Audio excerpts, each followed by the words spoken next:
Flat Stanley, His Original Adventure by Jeff Brown. Chapter 1, The Big Bulletin Board. Breakfast was ready.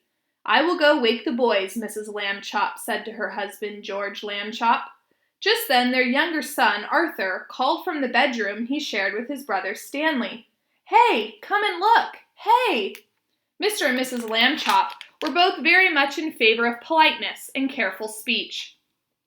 "Hay is for horses, Arthur, not people," Mr. Lambchop said as they entered the bedroom. "Try to remember that." "Excuse me," Arthur said, "but look." He pointed to Stanley's bed. Across it lay the enormous bulletin board that Mr. Lambchop had given the boys a Christmas ago, so that they could pin up pictures and messages and maps. It had fallen during the night on top of Stanley. But Stanley was not hurt. In fact, he would have been sleeping if he had not been woken by his brother's shout.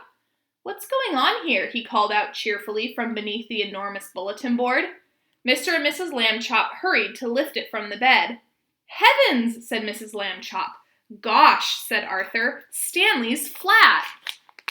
"As a pancake," said Mr. Lambchop. "Darndest thing I've ever seen." "Let's all have breakfast," Mrs. Lambchop said.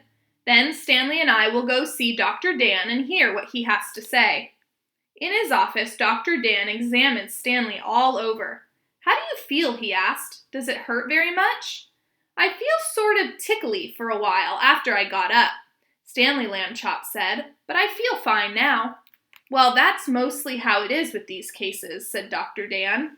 "We'll just have to keep an eye on this young fellow," he said when he had finished the examination. Sometimes we doctors, despite all our years of training and experience, can only marvel at how little we really know.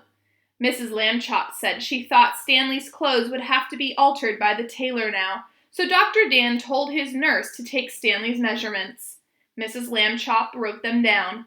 Stanley was 4 feet tall, about a foot wide, and half an inch thick. Chapter 2, Being Flat. When Stanley got used to being flat, he enjoyed it. He could go in and out of rooms, even when the door was closed, just by lying down and sliding through the crack at the bottom. Mr. and Mrs. Lambchop said it was silly, but they were quite proud of him.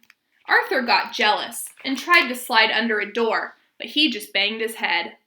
Being flat could also be helpful, Stanley found. He was taking a walk with Mrs. Lambchop one afternoon when her favorite ring fell from her finger.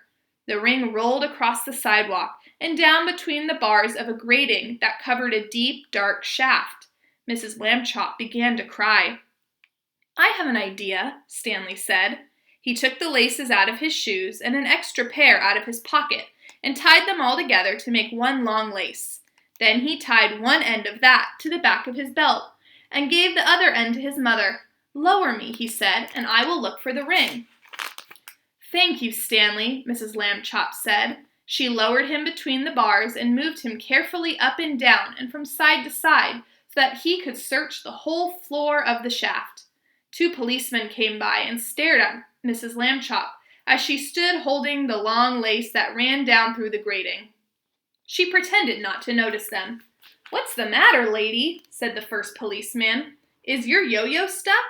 "I am not playing with a yo-yo," Mrs. Lambchop said sharply. "My son is at the other end of this lace, if you must know." "Get the net, Harry," said the second policeman. "We have caught a cuckoo."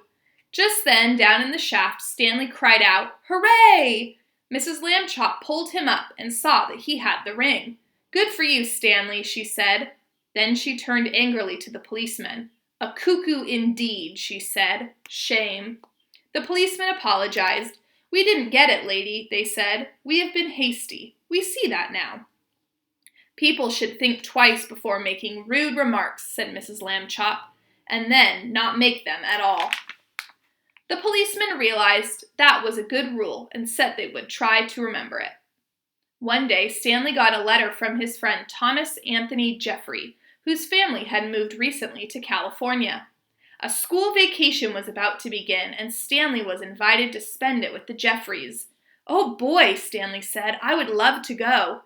Mrs. Lambchop sighed. "A round-trip train or airplane ticket to California is very expensive," he said. I will have to think of some cheaper way." When Mr. Lamb Chop came home from the office that evening, he brought with him an enormous brown paper envelope. "Now then, Stanley," he said, "try this for size." The envelope fit Stanley very well. There was even room left over, Mrs. Lamb Chop discovered, for an egg salad sandwich made with thin bread and a toothbrush case filled with milk. They had to put a great many stamps on the envelope to pay for both airmail and insurance, but it was still much less expensive than a train or airplane ticket to California. The next day, Mr. and Mrs. Lamb Chop slid Stanley into his envelope, along with the egg salad sandwich and the toothbrush case full of milk, and mailed him from the box on the corner. The envelope had to be folded to fit through the slot, but Stanley was a limber boy, and inside the box he straightened right up again. Mrs. Lamb Chop was nervous because Stanley had never been away from home alone before. She rapped on the box. "Can you hear me, dear?" she called. "Are you all right?" Stanley's voice came quite clearly. "I'm fine. Can I eat my sandwich now?" "Wait an hour, and try not to get overheated, dear," Mrs. Lamb Chop said. Then she and Mr. Lamb Chop cried out, "Goodbye, goodbye," and went home. Stanley had a fine time in California. When the visit was over, the Jeffreys returned him in a beautiful white envelope they had made themselves. It had red and blue markings to show that it was airmail, and Thomas Jeffrey had lettered it "Valuable" and "Fragile" and "This End Up" on both sides. Back home, Stanley told his family that he had been handled so carefully he never felt a single bump. Mr. Lamb Chop said it proved that jet planes were wonderful, and so was the Postal Service, and that this was a great age in which to live. Stanley thought so too.